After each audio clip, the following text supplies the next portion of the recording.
And welcome back to Blow Up the Team. Jeremy here with a Dallas Cowboys draft recap, discussion, whatever we want to call it. Um, as always, these rankings are based only off of whatever they did specifically in the draft, not on what they did in the other offseason. In the rest of the offseason, I will talk a little bit about how their 2019 season went, as well as some of the moves that they made in the offseason. That is not what they're being graded off of. Any video clips that you see in this video, the original video will be posted in the description down below, so make sure you go ahead and check that out. Otherwise, I think I'm going to go ahead and get started. We got Matt here, but I don't think he has much to add to the Cowboys discussion. So, Not really. My uncle's a Cowboys fan. He's delusional every season, just like most Cowboys fans. so let's go ahead and get this started then. Um,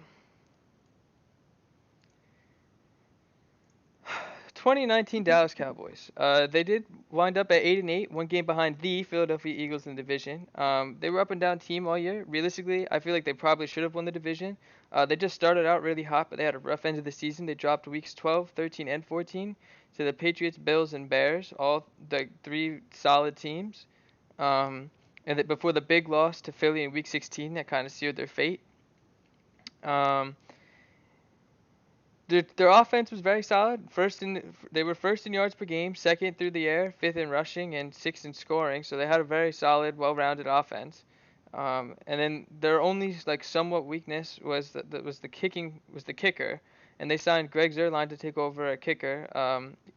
They did have a little bit of turnover last season. Then they made a transition from Brett Maher to or Mayer, however his last name is pronounced, to Kai Forbath. And they still have Kai Forbath, so they still do have two kickers on the roster, which, I mean, it's always good to have an injury replacement. And then they did give Dak the franchise tag this offseason, but as the last thing I was able to see, he has not signed it yet.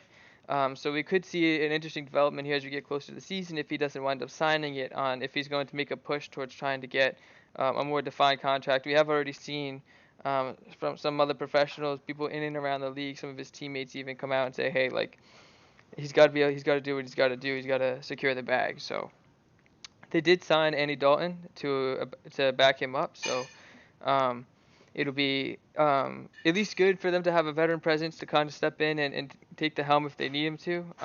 Obviously, Andy Dalton's had his own kind of host of problems, but it's at least good to be able to have that veteran presence if you need it. They also lost Randall Cobb to Houston, but they still were able to re-sign Amari Cooper to a 5-year deal before handing out an extension to Blake Jarwin at the tight end position. They did lose longtime Cowboy Jason Witten to the Raiders, but they still have a very solid tight end one. They do have some question marks at tight end two, and as their third-year man, Dalton Schultz is listed as tight end two. He hasn't had a chance really to be able to perform one way or the other so far in his career. But we'll see what he'll be able to provide. And they also signed Blake Bell from the Chiefs for depth at the position. Moving on to the defense, they were 9th in yards per game, 10th in yards to the air, 11th on the ground, and 11th in points allowed. So again, a very solid. They weren't outstanding on defense, but they were well rounded and they presented a coherent defense, which is more than a lot of teams could have said last year. There was some real question marks on defense last year. It felt like for a lot of teams.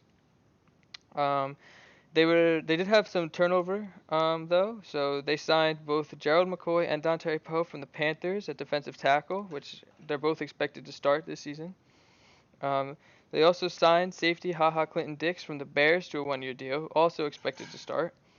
In terms of a veteran presence as well, they signed Aldon Smith from the Raiders. He's going to be a solid backup for them, and that veteran presence in the locker room is something that you always can look forward to. They did lose cornerback Byron Jones to the Dolphins on a 5-year deal, but they just couldn't afford to pay everybody, it felt like, and so they were able to also re-sign Sean Lee to a 1-year deal, which will be able to provide a solid linebacker play for them. And finally, they did lose Robert Quinn to the Bears on a 5-year deal as well. Moving on to the draft, first round pick for them, they went with C.D. Lamb, wide receiver out of Oklahoma. Now, C.D. Lamb is actually somebody that I was hoping that would fall to the Eagles. In all honesty, he's a very good route runner, and he knows how to create separation. He's got great body control and strong hands, and so he has the ability to come down with some jump balls as well. He doesn't have like blow me away speed necessarily, but he's got great vision after the catch and great change of direction. So he just has a tendency to make stuff happen, making defenders miss if you get the ball in his hands. He doesn't necessarily feel a pressing need for the Cowboys, but with the loss of Randall Cobb, he should find a way to fit in well almost immediately. And like I said, I was hoping he would fall to the Eagles because I feel like he has a chance to be an impactful player immediately for whatever team that he winds up at. So um, that's a big fill-in for them. It makes the loss of Randall Cobb um, not as huge for them. It'll allow them to be able to keep that consistent wide receiver play and also get a little bit younger at the same time. So I like the pick. Um, Moving on to the second round, they went with Trayvon Diggs, a cornerback from Alabama. Um, he's versatile. He's got good length and size. He's also got some solid speed. He's got most of the experience at corner, but he does have limited experience at free safety. So if there is a need, he can step up and be able to fill in a hole there. I don't know why ESPN has decided it doesn't want to load his highlight tape. Um, He also has experience returning kickoffs and punts, so he's going to be able to be impactful in special teams as well.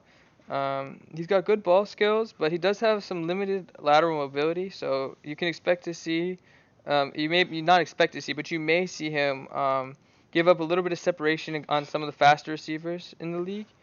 Um,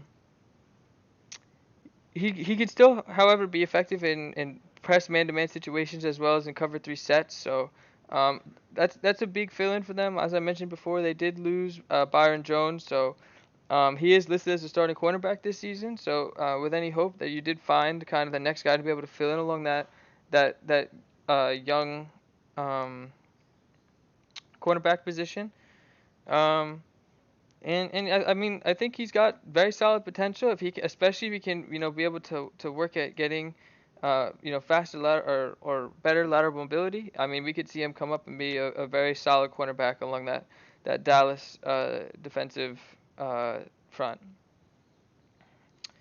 And next up, third round pick, they went with Neville Gallimore, defensive tackle out of Oklahoma. Um, He tends to find the ball quickly, and he uses his leverage as well. He does flash the ability to push interior linemen back, and he can get off his blocks fairly well. He's nothing like super crazy athletically, but he doesn't stop fighting on the line, and he closes well on the quarterback.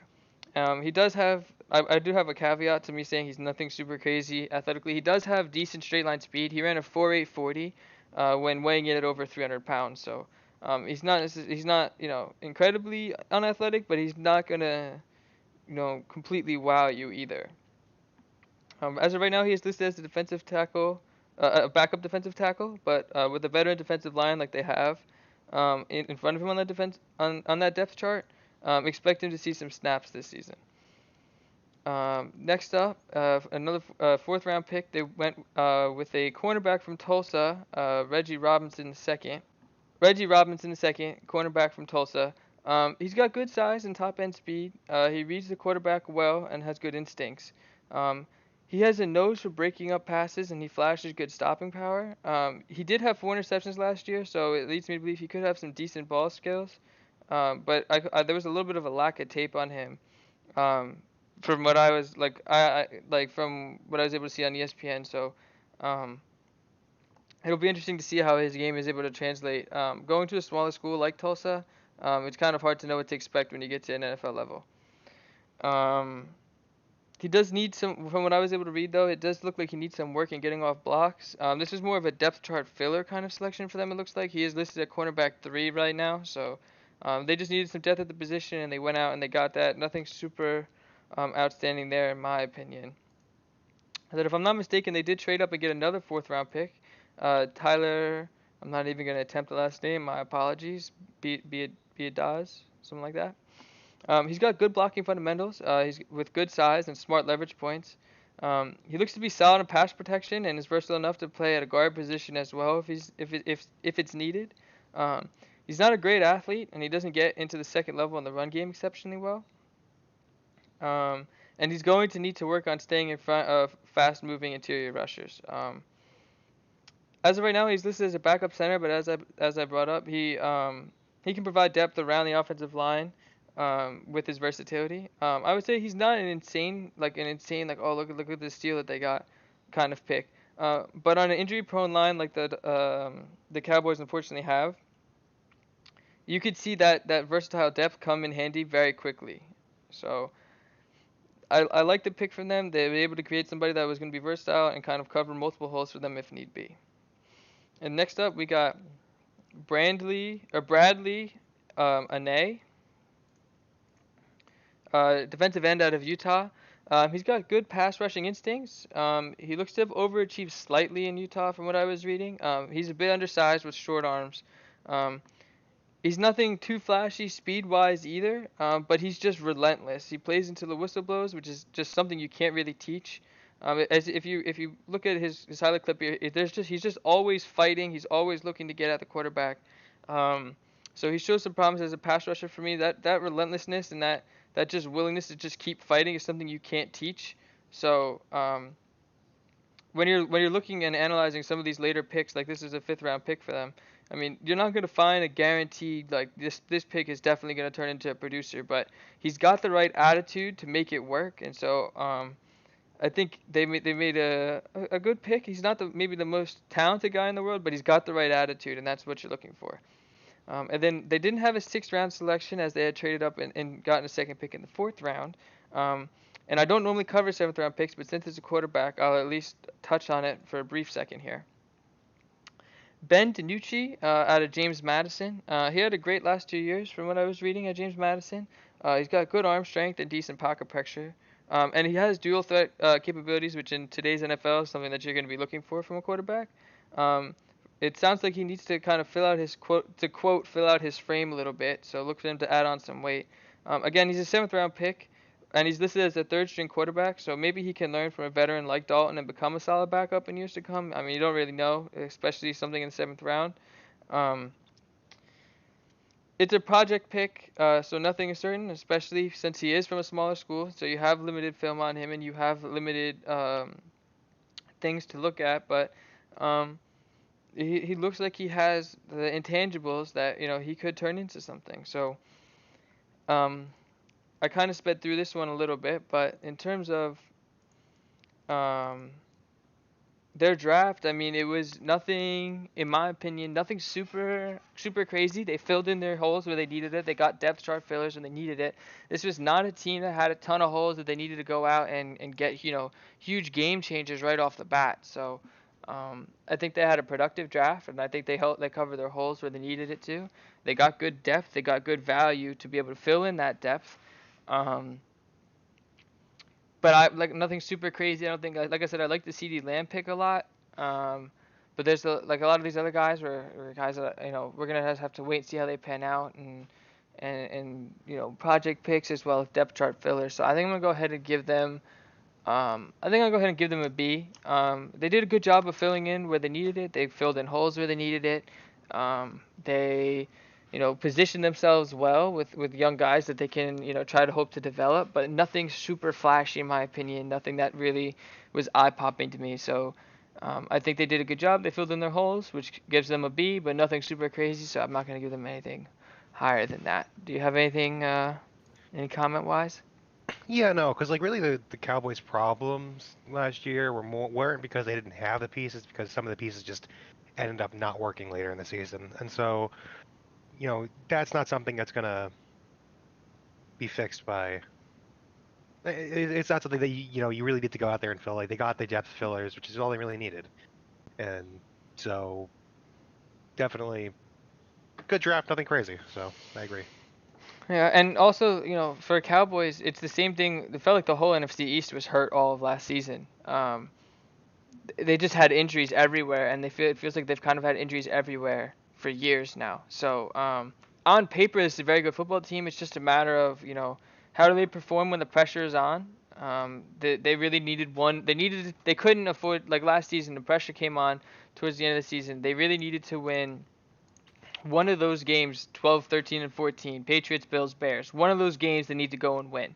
And they didn't. So, good football team. They just didn't step up when they needed to. It cost them a playoff spot. And so it'll just come down to health and chemistry, honestly, for them going forward.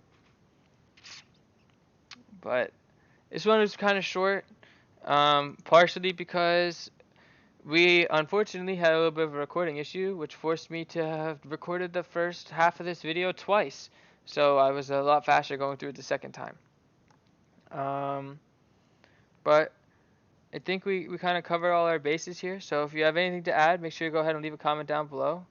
If you like the video, leave a like. So do like, comment, subscribe. Check out our Discord and our social media. Like I said, the link to this clip video will be in the description down below. Other than that, come back tomorrow to see Matt's Texas Rangers preseason rankings, Preseason grades. Yeah. ratings, grades. Um, and we'll see you next time. Peace.